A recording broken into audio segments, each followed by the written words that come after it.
Hey boys, welcome back to some NRL Supercoach, and it is going to be pre-lockout for round one of the season. Very exciting.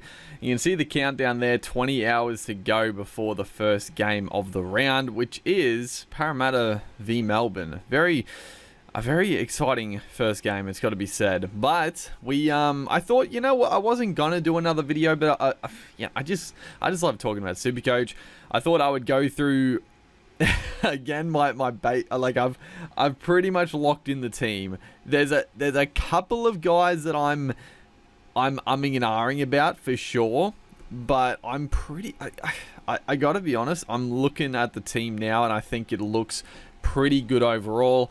I'll talk about some captaincy options, who I'm going to go, and yeah, not too much else, but yeah, let's get into it. So I've stuck with Brandon Smith. I have brought back Tanner Boyd for Sam Verrills. I don't know. I couldn't justify spending the $550 on Verrills when Tanner Boyd, 380, he'll be goal kicking. I'm still concerned about the job security, but at the end of the day, I was thinking with Boyd, if he stinks it up, honestly, he's a really easy downgrade to potentially Sonny Luke, who I'm not keen to start Sonny Luke. I mean, granted, you'd get a lot more cash to spend elsewhere, but he hasn't played any of the trials. I'm pretty, I don't know. I mean, he's obviously a decent attacking dummy half, but I'm not impressed with his defense, so I don't know how much game time he'll get. But depending on what happens with Tanner Boyd, easy downgrade to someone like a Sonny Luke, or even if Mitch Kenny actually goes okay, it's probably like a sideways trade. So the Tanner Boyd pickup, it was just hard not to get him with the potential upside of a halfback. He's got decent base. Had to go there for the price. The front row has changed a little bit, and this is one of the guys that I'm umming and ahhing about. So Christian Welch, he's a lock-in. Stefano Utoikamanu, he was my second starting front row, but honestly, I've structured the team that I have pretty good depth everywhere now, and having Stefano and Christian Welch as the starters and then two cheapies in the reserves was a little worrying, mainly for the fact of the buys, because when a buy happens with, I mean, any of the starters, like, you've got to play one of these absolute trash front rowers who could turn out to be okay. You know, I've got at the moment Ben Murdoch-Masila, who I'm hesitantly going to start him. Maybe.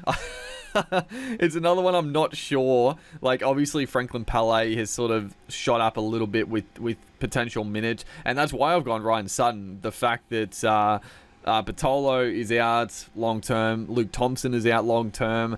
I actually think Ryan Sutton is a pretty good option. Like, he's always been a decent base stats guy. He usually, you know, he basically a 1 ppm type player, and I just feel like there's plenty of minutes for Ryan Sutton, and he showed at the Raiders, like, he can play big minutes, and it was always a tough one at the Raiders because they had so many good forwards when he was there. So the Dogs, they are looking a little light on for the forwards, and I gotta be honest, I'm somewhat keen for Ryan Sutton at that price. I don't know. That's honestly, that's probably the biggest if I'm about. At the end of talking about the team, I'll have a look at other options there, but I do like it with Stefano in the reserves. It just balances the team nicely, you know, because I can if the Storm, or when the Dogs or the Storm, or even if I trade Sun for someone else, when they have a bye, I can just swing Utoikamanu straight in. And depending on how he starts, you know, like, that's the thing. We got plenty of trades. If Utoikamanu does start and he plays big minutes, he looks really good. Ryan Sutton maybe scores similar. I can easily just swing Utoikamanu back in. Ryan Sutton I can downgrade to a cheapie and free up some cash that way. So I like the look of it at the moment. Now, the second row has changed, and I gotta be honest, I'm liking the look of the second row. I've got two guns, Dave Fafita and Olakau'atu, who I really wanted. I really wanted Olakau'atu. and I was able to get the cash to go there. Dave Fafita as well. And then I've stuck with Luke Garner. I still think Luke Garner's a pretty easy bet. And same thing, Luke Garner, there's plenty of guys around that 450 to 500 range that are really good value. So if he stinks it up, easy trade to someone else.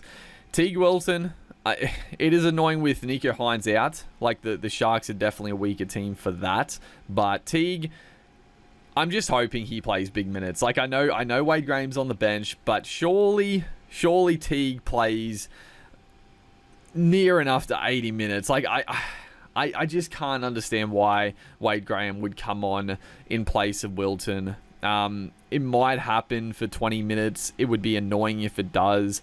And, you know, we'll weigh it up depending what happens there. But I still think he's a good shout to start. Jermaine Hopgood, obviously he's a slam dunk, let's be honest. And then I've gone with Bryce Cartwright. Now, there's Cartwright and Dury. I gotta be honest, I don't particularly like Dury. I think he's a bit of a plotter. And I mean, don't get me wrong, I'm also not that keen on Bryce Cartwright. But he has got that starting spot for now. Obviously, Sean Lane is due back.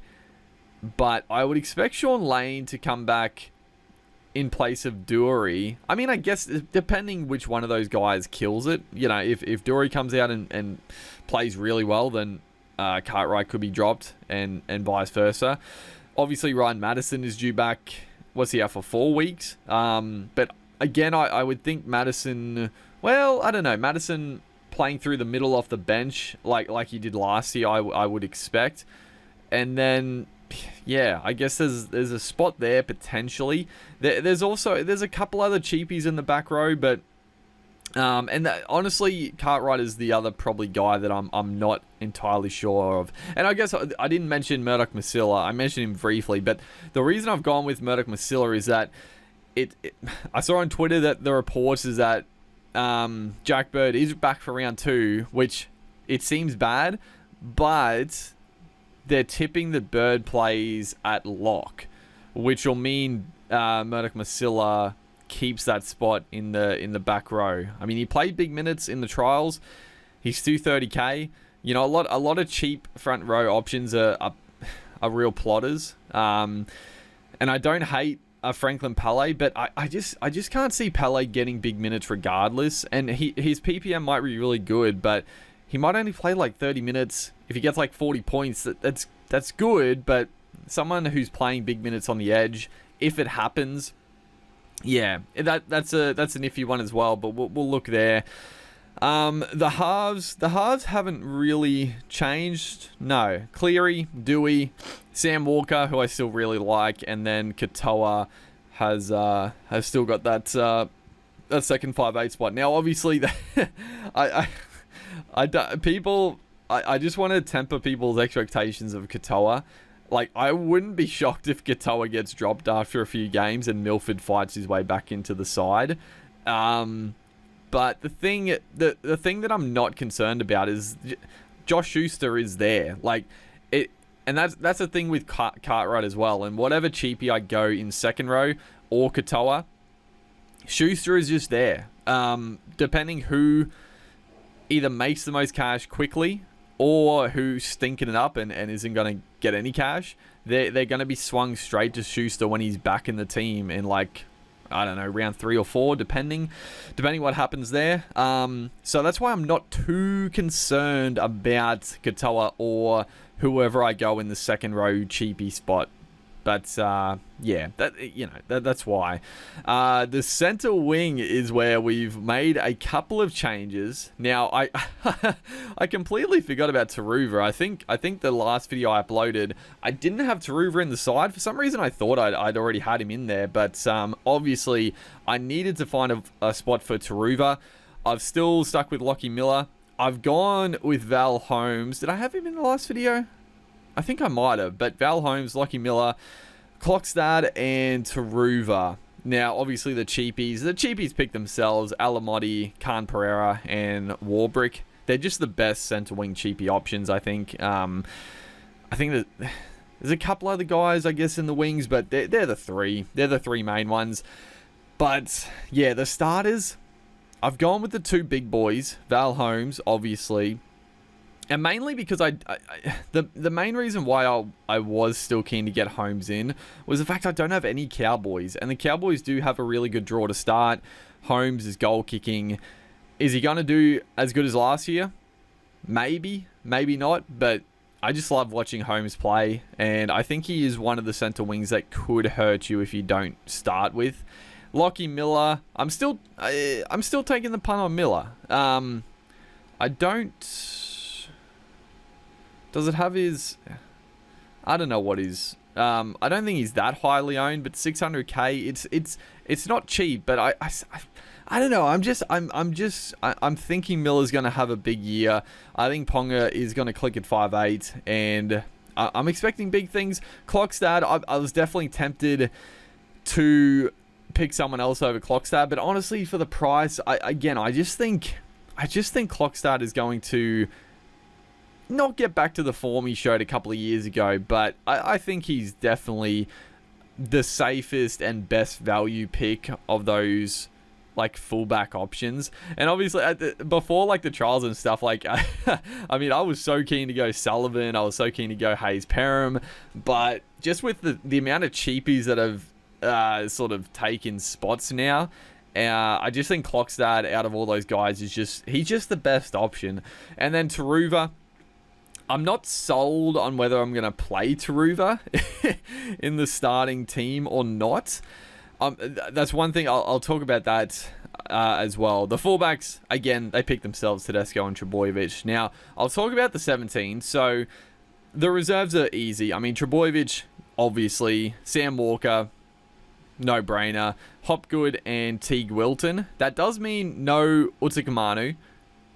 And no Tanner Boyd. And this is what I'm talking about when I say that the team is nicely balanced. Like, I have good options. Like, I'm not playing Tanner Boyd. I'm not playing Utakamanu, who a lot of people are starting. And then the cheapy centre wing. So I've got good options for when buys come up to sort of replace. But obviously, it's one of those ones where you've got options. It's going to be annoying when you like Tanner Boyd's going to come out and score like 80 in the first week, and you're going to be happy you've got him, but you're not going to get the points. It's just one of those things, you know. But yeah, that's sort of the blessing and the curse of having a deeper squad. But the centre wing, so obviously Holmes and Miller are locks. You know, they've got good matchups. The Knights are taking on the Warriors, and that's why I'm keen for Clockstad as well. I mean, the Warriors are taking on the Knights, so both teams that can leak some points. So I like both of those.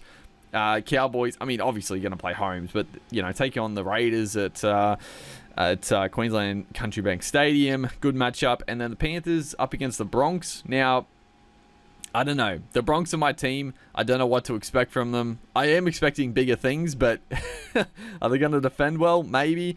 But then you look, Alamotti, the Dogs are taking on Manly, but he's probably up against Kohler, who I think is absolute class.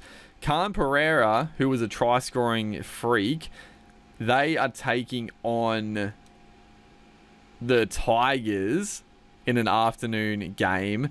And then Warbrick taking on Parramatta. So I wouldn't pick Warbrick. Honestly, it's out of Cant Pereira and Taruva. It's a tough one. I think I'm going to hold firm on just sticking with Taruva, because obviously I've got rid of Brian To'o. Granted, and this is the thing, I could trade Miller up to To'o, which may seem like a better option, but because of the buys, I can't have that many Panthers, and I've already got Taruva. You've got to have Taruva. Obviously, I've got Cleary and Luke Garner. That's my three Panthers, boys. You can't have four from the same team. Like, I definitely wanted Egan Butcher, and I'm not going to lie, he is the one guy that maybe I would get 4 Roosters players, but it's just a little bit too much, I think. So that's the main reason why I had to trade out To'o to get into Taruva. So that's pretty much why that happened. But we'll quickly look at the front row options instead of Ryan Sutton. And I I just don't think for a similar price, I think he is the best option. Obviously Saifidi was pretty heavily touted to start, but where's Jacob? Is he a bit more expensive, or is he must be cheaper? But I'm just not keen on Saifidi brothers, honestly. They haven't really impressed, and I mean, if they score tries, yeah, they're great, but if they don't score tries, they're plotters, in all honesty. Thomas Flegler, he's obviously on the bench. He's signing with the Dolphins, so I'd put a line through him.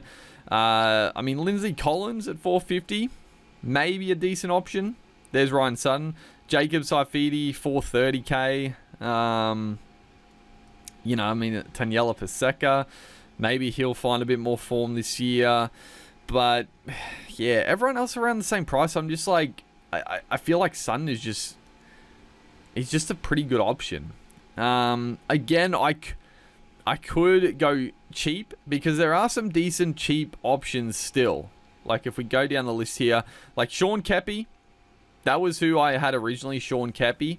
And I could bring in Kepi. If I brought in Kepi, then I have another, what's that, 200k? I got 200k to spend. Now, how the hell do I spend it? I don't know, because I don't, like, that's the thing. If I have 200,000, I was looking at it before. I can't really upgrade, because let's have a quick gander. Let's have a little quick gander. If we keep Kepi, right, we'll have 217. So who would I want to upgrade? I can't really upgrade. Let's just have a quick look. If I upgraded Tanner Boyd, I got 600k, but it's not enough to get any of the guys I really want. Like, it's a lot of money, but I don't really want Verrills. Obviously, I mean, Reed Marnie. No. I mean, honestly, he might bounce back and play really well at the Dogs, but I'm not that keen on. And then there's just no one else there really that I'm keen on. I mean, Aaron Clark is a guy, but he's been selected on the bench, so I can't trust the minutes there. So hookers, unless you're going expensive. I mean, Josh Hodgson is actually interesting now, because there's no backup dummy half on the bench at the moment. Now, that could change, but I don't know. Josh Hodgson could be an okay pickup still. So, Kepi in the back row. I already feel like I got such a good back row. Now, I could upgrade. I could go big in the back row. I could upgrade Garner or Wilton to another, like, absolute gun.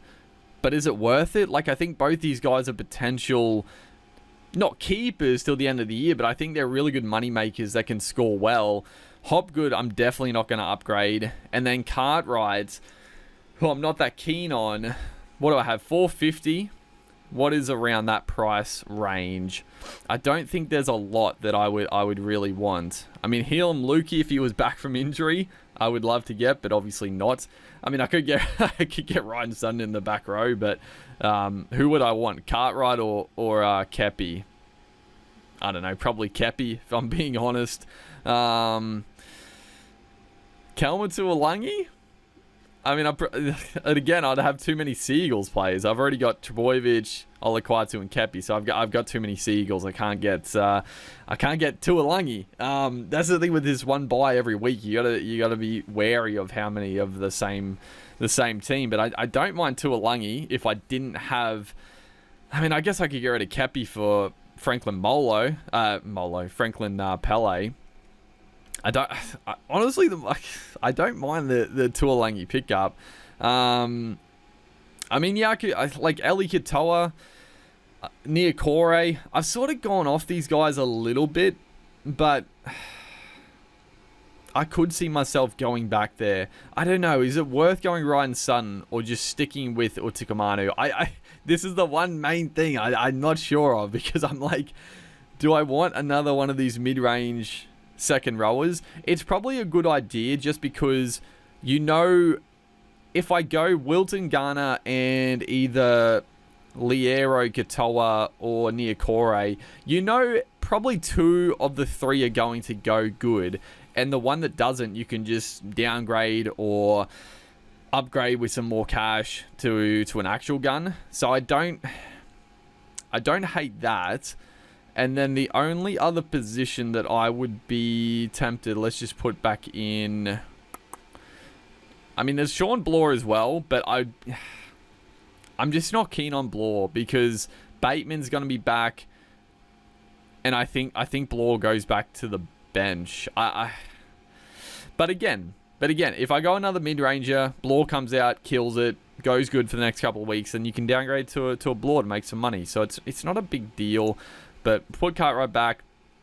Obviously, the halves I'm very content with. I wouldn't get rid of Katoa for a 400k guy. But then the center wing. So, if we got rid of Klokstad, I just don't think there's going to be anyone around this price range that I'm that interested in.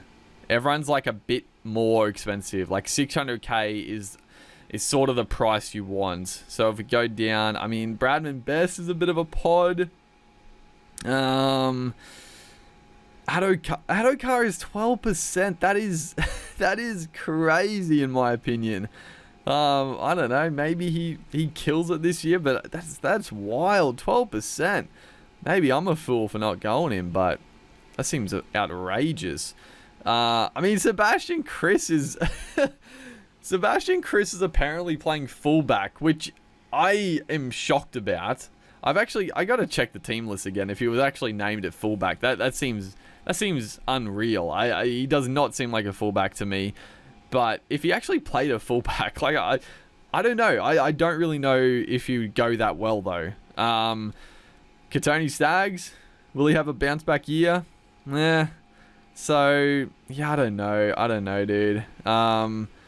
There's just no one really around this price that I'm that keen in. I mean, Tui Pilotu, I've got too many Seagulls players, but Tui Pilotu, average, like he was a really good cheapie, average pretty okay, but now he's got Tom Trebojevic back in the team. That's tempting. That is very tempting because the wingers just score more tries with Tom Trebojevic in that team. Obviously, you're banking on Trebojevic staying in the team, but that's a potential super pod.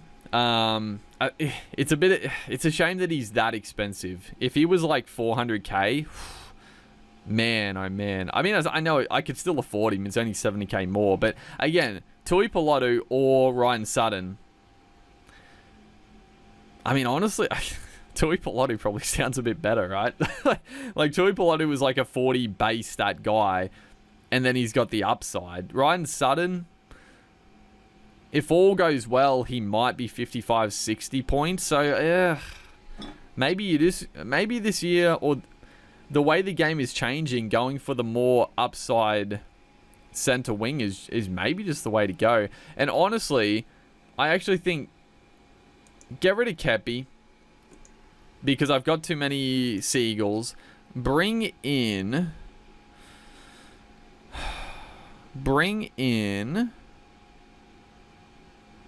where the hell is Pele?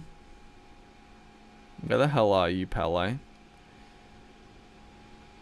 There he is, 216. I'm surprised he's not bottom dollar. But then I've got 603 now.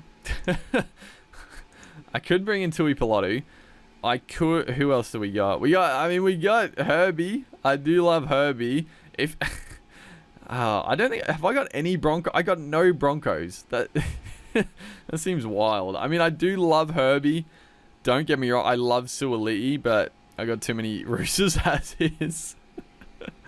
Oh man, I don't know. I mean, at this point, it's sort of, if I'm looking at it like this, it's either Ryan Sutton in the front row, go Cartwright up to a mid-ranger, or do I get the upside potential of a center wing?